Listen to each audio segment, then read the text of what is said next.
Good morning, everybody, and welcome to Penn Vicarage on this Wednesday morning. Lovely to see you. Thank you for joining us for our Bible talk for today as we continue our adventure through the book of Genesis, and quite an adventure it is. Without further ado, let's get stuck into it. It's Genesis chapter 12. Up to now, we've had the creation, we've had the fall of the Garden of Eden and so on, we've had the flood, and yesterday we had the Tower of Babel and so on. And today we start a new kind of section, really, and you do feel as though there's been a gear change, or a gear shift in this, with the arrival of a guy called Abram. So without further ado, Genesis chapter 12, here goes. Now the Lord said to Abram, "Go from your country and your kindred and your father's house to a land that I shall show you. I will make you a great nation, and I will bless you and make your name great, so you will be a blessing. I will bless those who bless you, and the one who curses you I will curse, and in you all the families of the earth shall be blessed." So Abraham went as the Lord had told him, and Lot went with him. Abraham was 75 years old when he departed from Haran. Abraham took his wife Sarai and his brother's son Lot, and all the possessions they had gathered, and all the persons they had acquired in Haran, and they set forth to go to the land of Canaan. When they had come to the land of Canaan, Abraham passed through the land to the place at Shechem, to the oak of Moreh. At that time the Canaanites were in the land. Then the Lord appeared to Abraham and said, "To your offspring I will give this land." So he built there an altar to the Lord, who had appeared to him. From there he moved on to the hill country on the east of Bethel, and pitched his tent, with Bethel on the west and Ai on the east. And there he built an altar to the Lord, and invoked the name of the Lord. And Abraham journeyed on by stages towards the Negeb. Now there was a famine in the land, so Abraham went down to Egypt to reside there as an alien, for the famine was severe in the land. When he was about to enter Egypt, he said to his wife Sarai, "I know well that you are a woman. Beautiful in appearance. And when the Egyptians see you, they will say, 'This is his wife.' Then they will kill me, but they will let you live. Say you are my sister, so it will go well with you because of you, and that my life may be spared on your account." When Abraham entered Egypt, the Egyptians saw that the woman was very beautiful. When the officials of Pharaoh saw her, they praised her to Pharaoh, and the woman was taken into Pharaoh's house, and for her sake he dwelt well with Abraham, and he had sheep, oxen, and male donkeys, male and female slaves, female donkeys and camels. But the Lord afflicted Pharaoh and his house with many plagues because of Sarai, Abraham's wife. So Pharaoh called Abraham and said, "What is this you have done to me? Why did you not tell me that she was your wife? Why did you say, 'She's my sister,' so I took her for my wife? Now then, here is your wife, take her and be gone." And Pharaoh gave his men orders concerning him, and they sent him on the way with his wife and all that he had. And this is the word of the Lord. Thanks be to God. Okay, so we have in this reading here the arrival of a guy called Abram, who of course later becomes Abraham. And he's a fascinating character, and we hear a lot about his character here in this reading this morning. The first thing you can see from the beginning is his name. His name, many people say it means exalted father, although in Akkadian, apparently, it can also mean he loved the father, which is actually a lovely way of thinking about it, because later on, Abraham, when he becomes Abraham, becomes known as the friend of God. So the idea that he might be a lover of the Father and friend of God is actually quite important there. So here we have this guy, Abram, and his name means either exalted father or son of the Father. So it could be both himself being a father and also being a friend of Father God as well. We also learn about this man, Abram, that he certainly was a man of tremendous faith. When God told him something, he believed God, and that was his tremendous thing, really. And of course, in the New Testament, it says Abraham believed God, and it was counted as him for righteousness.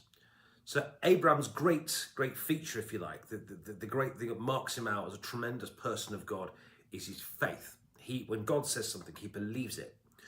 So when God tells Abraham, to go from your country and your kindred and your father's house and go to a place I will show you, Abraham does it.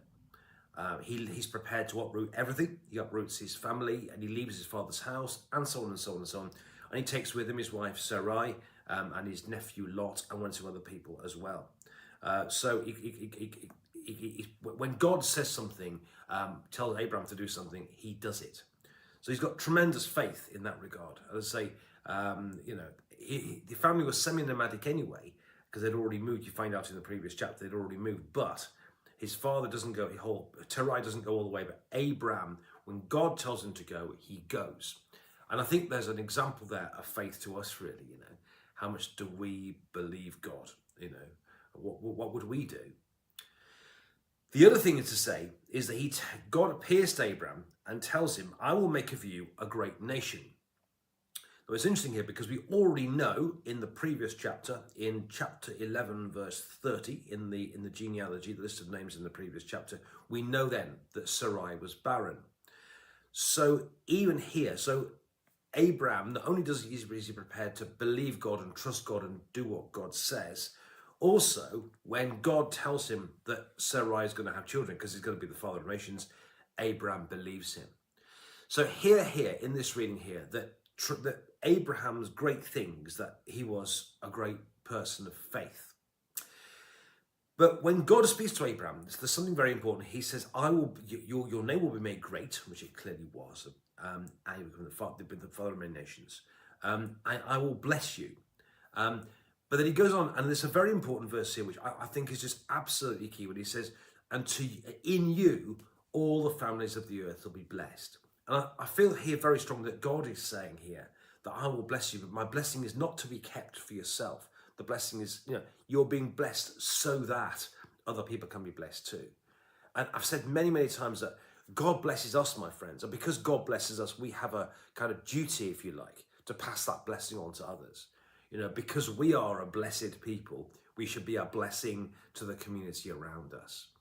So please hear that, really, that God blesses Abraham and his family, but he does it in order that all the families of the earth will be blessed too.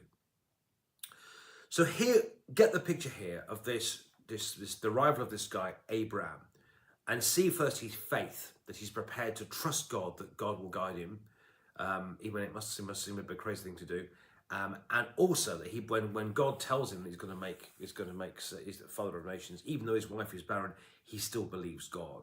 So here, the tremendous faith of Abraham. But then you get the funny bit when he goes to Egypt, because essentially there's a famine in the land where they've gone, so they have to flee to Egypt because there's food out there. And Abraham's got a problem because he knows that Sarai is beautiful. And he knows that, wherefore, when they get to Egypt, people, maybe including Pharaoh, are going to want their wicked way with her. And Abraham is concerned for himself because he says, look, hang on a minute. If they know that they're going to want their wicked way with you. And if they know I'm your husband, they're going to bump me off so that they can have their wicked way with you. Tell you what, he says to Sarai, let's pretend that you're my sister, shall we? That way they might have their wicked way with you, but I'll be all right.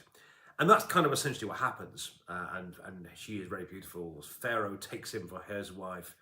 And then, of course, things start going badly for Pharaoh. Pharaoh kind of knows something's not right here, and then works out that actually Abraham is Sarai's husband, and he's getting judgment for what he's having his wicked way with somebody else's wife, and so on. So he sends him off. What I think is interesting is that Abraham may have been a great man of faith, but I have to say I don't think he was a very good husband. There has to be a better way. What I think is interesting here really is that here we have this man of tremendous faith. He believes God that God will guide him to prepare to reading everything. He believes that God's going to make him father of nations, even though it must have looked the complete opposite.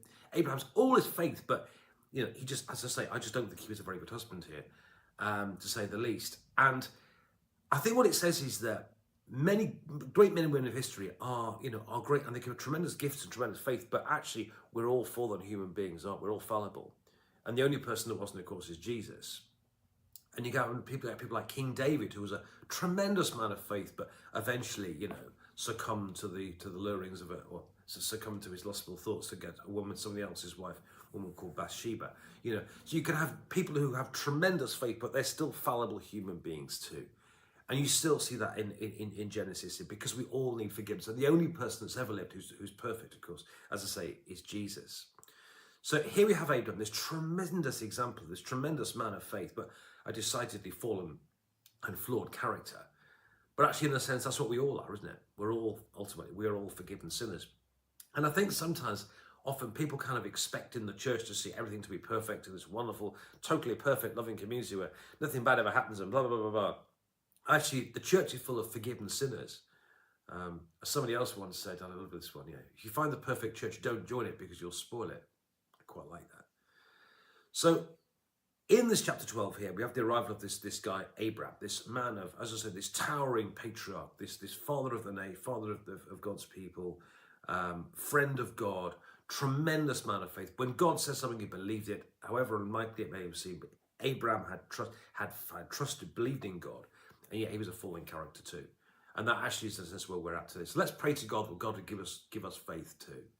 Help us to forgive each other, actually.